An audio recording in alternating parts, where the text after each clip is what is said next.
Continuamos con Abriendo la Mañana y ya sí, como dice Caminero, hoy sí, cero chercha, ya iniciamos la mañana como la viernes con un poquito de chercha, pero vamos a ponernos serios porque lo que está pasando en la República Dominicana en el ámbito político es sumamente serio. Que lo de Doña Margot era una chercha. Estamos en chercha, en la forma que estamos hablando. No. Mira, no me malinterpreten, lo de Doña Margot no es lo tuyo y lo mío. No. Perdón, Doña Oleti, lo mío y lo de Caminero era como estábamos hablando antes de irnos a la pausa, a eso me refiero. Vamos a darle la bienvenida para iniciar nuestra primera conversación al dirigente político destacado, abogado Guido Gómez Mazara. Guido, ¿quién no te conoce? Tienes que presentarte. Buenos días. Qué placer. Un placer y feliz inicio de fin de semana, que soy viernes. Guido, tú sabes que la gente a ti te quiere mucho. Y yo no sé si es que en Guido han visto como un ser humano que independientemente que la actividad política si se quiere, te ha perjudicado, aunque tú eres parte de ella, pero la gente quiere mucho a Guido, porque cuando yo hablo con alguien, nunca me dicen nada malo de ti como persona. Me dicen, pero Guido es un muchacho, todavía dicen, un muchacho bueno, mira, Guido debería tener mayor suerte. Porque todo el que me dice muchacho, mi mujer se lo agradece. porque mire que Guido se mete con esa gente, a veces dicen, con esos tigres. Es que lo ven como el defensor. Entonces ellos lo ven a él todavía y no entendemos el porqué. Y yo pregunto ahora, Guido, ¿tú te arrepientes de estar en la política? Bueno, gracias por la invitación de nuevo, ¿no? Siempre es un motivo de satisfacción hablar con amigos porque es una conversación más que una entrevista. El problema fundamental de cada ser humano, exclúyeme a mí inclusive del argumento, lo quiero generalizar, es que hay acontecimientos que pautan la vida de la gente. En el caso nuestro, yo vengo de un hogar de tradición en la participación política. Mi padre fue un dirigente político que militó en el 14 de junio, fue a la guerra civil del país en el año 1965 y después lo matan. Mi madre militó en el 14 de junio también, después fue al MPD y estuvo presa en varias oportunidades durante el gobierno de Balaguer. Y yo nazco, vengo al mundo en ese marco. Y siento que esos acontecimientos caracterizaron parte esencial de mi infancia. Yo veía en mi casa en la calle Francisco J. Penal, yo nací en la capital. Yo voy a Peña, Julio de Peña Valdés, Jacobo Magluta, Antonio Guzmán, los hermanos Sánchez Díaz, Winston Arnaud. O sea, yo nací y me desarrollé en ese ambiente político y en el transcurso de mis estudios primarios y secundarios, a mí me pautó las ciencias sociales. Yo me formé en las ciencias jurídicas y tengo un grado de conocimiento de maestría en ciencias políticas. Las facultades de Derecho se llaman Ciencias Jurídicas y Políticas. La gente se hace politólogo o se hace abogado y no concluye el ciclo. Yo lo hice. Y el gusanillo de la política siempre me pautó. Yo siempre he dicho que mi aspiración, de verdad, era ser jugador de la NBA. Porque yo jugué baloncesto cuando era niño. Sin embargo, lo disfruto bastante. Pero la política pautó mi vida. Y en esa dirección, yo creo que ha sido una experiencia aleccionadora. En dos direcciones. Todo el que participa en la vida, en cualquier actividad, con vocación de servicio, se siente bien. Desde la comunicación social, desde la docencia universitaria, en la práctica política, en el periodismo. Hay múltiples maneras. El caso específico de la política en la República Dominicana es una especie de combinación de entender lo que es el país y tener niveles de tolerancia. ¿Por qué? Porque el que hace vida pública corre los riesgos que a veces tus competidores, a mí me gusta decir ni adversarios, tus competidores entiendan que la manera de descalificarte no es en el debate de las ideas, sino en el insulto personal. Yo te voy a dar características por las que yo me siento satisfecho. A pesar de que yo soy una persona que desde muy pequeño perdí un padre, ¿verdad? Me quedé huérfano con 3 años. Tengo una madre que fue mamá y papá. Y ese proceso de formación nos vinculó a valores esenciales. Yo tengo la suerte de tener 25 años casado con la misma. Digo yo que lo único malo de mi esposa es su esposo. Tenemos, bueno, técnicamente 3 hijos, pero mi hijo mayor murió, producto de una enfermedad que se llama aneurisma. Y aunque Dios te quita cosas, te da otras. Nunca un hijo que se va es sustituido por el que llega, pero yo tengo una niña de 7 años, ya mi hija mayor estudia cine, en Argentina termina ahora. Ya son las satisfacciones desde el punto de vista personal que uno tiene. En el orden de la política, bueno, cada quien asume sus roles. Por ejemplo, yo no me siento nada insatisfecho por la defensa de los valores del partido que yo exhibo, con razón o sin ella. La gente me dice a mí, ¿qué tú podrías transformar de la participación tuya en el gobierno de Hipólito Mejía? Yo no iba a ser consultor jurídico, yo lo he dicho 200 veces eso. Yo estudié en Estados Unidos, me preparé allá y la intención era ir al servicio exterior vía la Embajada de Washington. Y el presidente entendió en el tramo de la transición que había que colocar un consultor jurídico más afín a sus intereses que la cuota partidaria. Y como había una alianza soterrada con el doctor Balaguer, hay que decirlo eso. Aquella frase famosa de Hipólito Mejía, de que él tenía amarrada su chiva, donde Balaguer, una expresión muy del Cibao, condujo a algún nivel de preocupaciones a la administración del presidente Balaguer, en términos de que ya habían terminado en el 96, donde él había asumido el poder, pero era una alianza que tenía. Entonces ya el Balaguer sentía que el éxito de Hipólito podría conducir a que gente de mi partido, que era muy vehemente crítico del doctor Balaguer, desde posiciones jurídicas, activara algunos circuitos que intranquilizaban al doctor Balaguer. En ese momento aquí se había escrito un libro famosísimo que se llama El Horror del Olvido, un libro que fue premio nacional, que narra la historia de la muerte de mi papá. Y cuando Hipólito Mejía gana las elecciones, me dice un día, muy temprano, ponte un flu. Para él un flu es un traje. Sí, un traje. Entonces, yo le dije, sí, no hay problema. Se fue como el 20 de mayo. Ya Balaguer había reconocido que no obstante 49.7% no iba a participar en el proceso de elecciones. Y me llegué a su casa y me subí en su vehículo junto al general José Miguel Soto Jiménez, que yo lo conocía porque él estaba designado en Washington. Y nos veíamos subrepticiamente, porque él siempre fue un militar pro Peña Gómez. Entonces me dijo, vamos donde Leonel. La verdad es que yo siempre he tenido una buena relación personal con Leonel Fernández, no ahora. Okay. Cuando yo era estudiante en los Estados Unidos en el año 1990, el PLD había perdido las elecciones, y yo era un estudiante de un programa de Teacher College de Columbia University, y él iba a casa de un gran amigo mío, Sócrates Tejada, que ya murió, su amigo de barrio, y de Bienvenido Pérez, que era el jefe del PLD, que fue cónsul en Nueva York y ahora es director de Cuerpo Hotel, que somos amigos de toda la vida. También participaba Carlos Dores, porque Carlos Dores, que tenía un proceso de salud difícil, sí. Carlos Dores iba a una universidad que se llama John Hopkins, que queda en Baltimore. Entonces bajábamos los fines de semana y cada quien conversaba. Y ahí conversaba mucho con Leonel Fernández.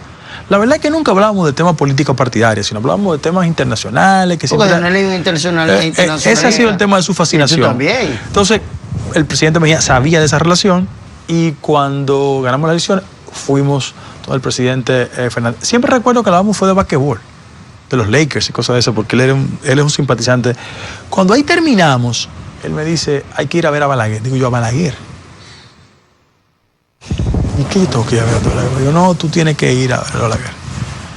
Yo, bueno, ¿está bien? Fuimos donde Balaguer, nos estaba esperando, Dios lo tenga en gloria, Tuey de Camps, esa casa. Balaguer vivía en la parte trasera de su casa. Lo debo decir de forma muy modesta, Sí. Sumamente modesta. En el marco de su biblioteca y una habitación muy simple. Entonces ahí llegamos y el presidente Mejía, con su modo directo, le dijo, mire, doctor Balaguer, él es Guido Gómez.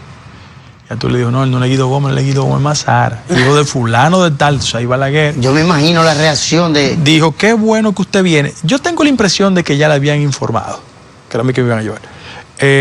Yo tengo la buena impresión de saludarlo porque se escribió un libro sobre la muerte de su padre y yo no tengo nada que ver con eso. Ramón Lorenzo Perello me lo leyó. Yo no tengo nada que ver con eso. Entonces ahí que Hipólito le dice, mira, a propósito, él va a hacer tal cosa. Yo me quedé impactado porque no era lo que había hablado. O sea, fue ahí que una sorpresa. Wow, sí. La sorpresa. Pero ¿qué hace Balaguer, Guido? Porque mucha gente incluso criticó y dice, pero Guido, porque cuando la noticia salió que ustedes habían ido a visitar al doctor Balaguer, pero Guido, sí. Y hubo como una confusión en la sociedad. Cuando la impresión tuya cuando tú lo viste. Mira, la verdad es que yo vengo de una familia con una tradición política adversa al doctor Balaguer. Cuando lo vi, honestamente, sentí más compasión que deseo de crítica. Era una persona muy reducida en sus facultades, sentado, con dificultad para movilizarse, Sí. totalmente ciego. Quien le leía diariamente era Ramón Lorenzo. Leía. Y él me hizo ese comentario. Yo, con la prudencia protocolar, no le respondí. El presidente Mejía me hizo una seña. Yo debo de admitir que al doctor Balaguer en ese momento le preocupaba. Porque tú pudieras pensar. No, la consultoría jurídica de Esquea Guerrero. O la Procuraduría General de la República de Esquea Guerrero. Lo entendí después. Esquea era una persona, y es una persona muy consistente, es un argumento muy vehemente contra el tema de Balaguer, y a lo mejor él pensaba que por ahí le iban a activar algún circuito. Entonces, cuando él me dijo lo que me dijo, yo lo escuché. La verdad es que el asesinato de mi padre tiene mucho que ver con una acción de la CIA, porque mi padre lo matan fuera de la República Dominicana. Eso no quiere decir que el gobierno de ese momento no consentía una política de persecución contra los dirigentes de izquierda, pero en términos prácticos, él me lo dijo más para endulzarme el oído, y yo lo escuché. Me hizo un comentario después, porque comenzamos a hablar, y me dijo, testigos Atuey e Hipólito de esa conversación, me dijo que él admiraba a la generación de izquierda de la República Dominicana, porque en el fondo también era un hombre que tenía ideas de izquierda. Wow. Yo lo escuché, no le respondí, y sin lugar a dudas eso desarrolló una especie de relación institucional entre nosotros. La gente me critica mucho diciendo que yo estuve en la presencia fúnebre de Balaguer en Palacio. Sabe que de conformidad con el protocolo, él, por su condición de expresidente de la República, pasó por Palacio. Claro. Y yo decía, bueno, mi única participación fue en la redacción del decreto, que era parte de mi responsabilidad institucional. Claro. ¿Qué tú quieres que yo haga? No puede ser. Entonces yo no podía ser consultor jurídico para un punto y para otro. No, esa era mi responsabilidad. Ahora, yo, en el marco de la actividad política, nunca coincidí con el doctor Balaguer. Déjame decirte algo con mucha honestidad. Y lo digo con toda la sinceridad del mundo. Yo pienso que Peña, Bosch y Balaguer, con sus características, le dieron mucho equilibrio a la vida política dominicana. Los tres eran políticos. O sea, tú no lo veías en tratativas raras, ni con fascinación por el dinero, ¿eh? Exacto. Ninguno de los Eso te tres. iba a decir. Esa Entonces, es la diferencia de eso le dio ahora. mucha estabilidad política. Cuando Peña hacía un pacto, no había un negocio. Cuando Balaguer hacía un pacto, no había un negocio. Cuando Bosch hacía un pacto, no había un negocio. Entonces, yo creo que ese aspecto es bueno para la vida política dominicana. La gente me dice, mira, ¿de qué tú te puedes arrepentir? De muchísimas cosas. Uno todos los días comete errores y trata de rectificarlo. Pienso que mi estadía en la consultoría jurídica fue una estadía muy confrontacional por las características de quienes me acompañaban en Palacio. Los presidentes siempre tienen que tener un bumper defensivo. Claro. Siempre. En la actualidad, cuando tú combinas el bumper, el trabajo de José Ramón Peralta, y ahora quien lo hace muy bien, de ahora, nada que ver con los de antes. No, y ahora quien lo hace también, que segundo nivel, es el director de prensa de Palacio, Roberto, que es una persona que habla muy bien, comunica muy bien, bonito, habla muy bien. Entonces, ellos tienen esa responsabilidad, pero esa es su responsabilidad. Sí.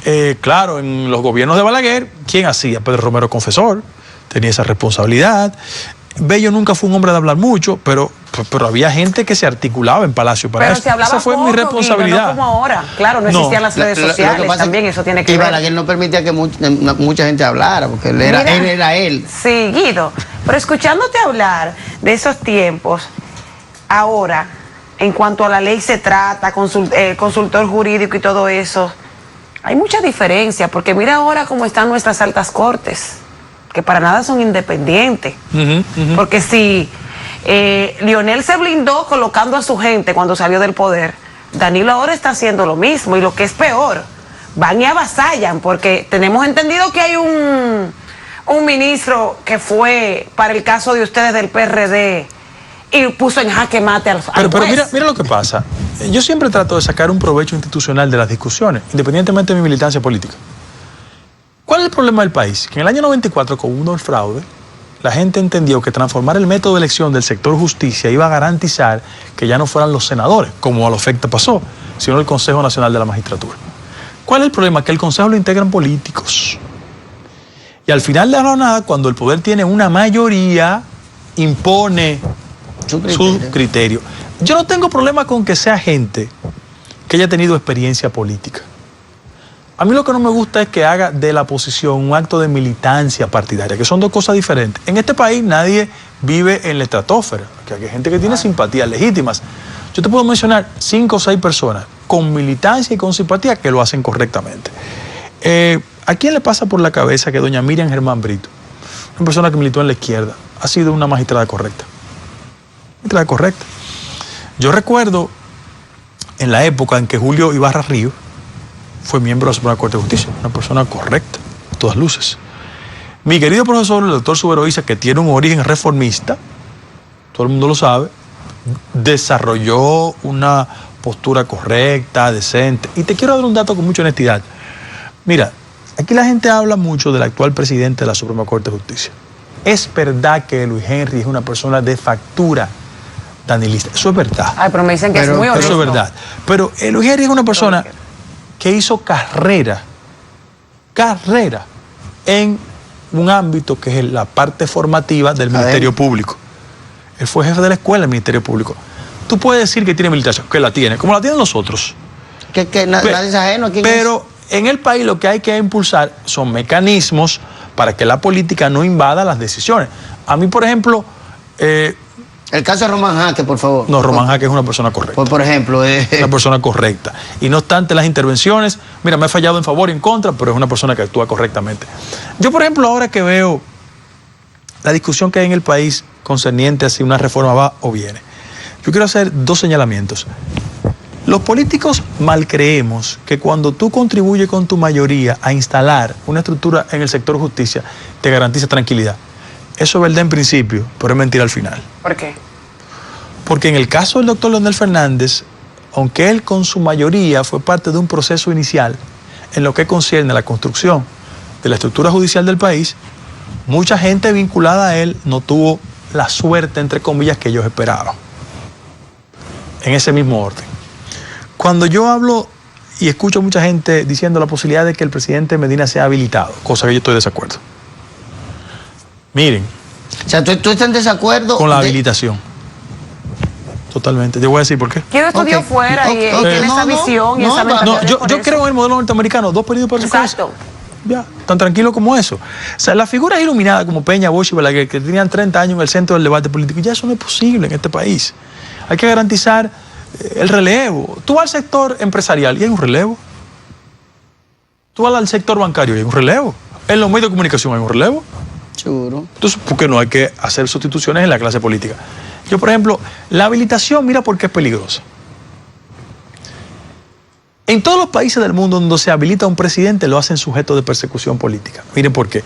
Porque el que llega tiene la perturbación de que el expresidente puede volver. Y doy ejemplos para que la gente entienda que no es un tema local. No es un tema local. Miren, Salvador Jorge Blanco, en el año 1990, cuando ganó Balaguer, porque Jorge Blanco gobernó 82-86, ese periodo 86 hasta el 90 de perturbación y de persecuciones políticas contra Jorge Blanco se fundamentaron, entre otras cosas, al margen de la persecución o de las razones legales, en el hecho de que él no tenía impedimento constitucional y por vía de consecuencia podía volver. Lo hago en el orden local. En Argentina, contra la Kirchner, ¿qué es lo que hay? Un proceso de persecución ante la posibilidad de que los hechos sean ciertos o no, pero que ella tiene constitucionalmente la facultad de volver al poder. ¿Qué hace Lenín Moreno en Ecuador? Correa lo endosa, pero Correa tiene posibilidades y políticamente lo persigue. ¿Qué hizo Valera contra Martinelli? Valera llegó al poder, era su vicepresidente y accionóle y lo persiguió legalmente. Estoy dando ejemplos para que la gente tenga una idea de que un político expresidente que se habilita constitucionalmente siempre corre el riesgo de que procesalmente sea perseguido. Ahora, cuando tú lo limitas constitucionalmente, es sujeto de que de reconocimiento, de deferencia, y nadie lo va a molestar. Entonces, en el caso de la actual coyuntura, cualquier proceso de reforma constitucional tiene de impedimento el 70% de la gente que está en contra. Pues nadie se ha inventado eso. O sea, 70% de la población. Pero y esas encuestas que presenta Palacio, que le presentan a Danilo para que esté consciente de que sí, que el pueblo quiere que él continúe en el poder. ¿De dónde es que salen esas encuestas? Son chulerías. Siempre pasa en el poder. Esas son chulerías del poder. Aquí no está discutiendo mucha gente que si... Mira, Danilo es un político instintivo, no lo subestimen, ultra inteligente, habilidoso. Sí.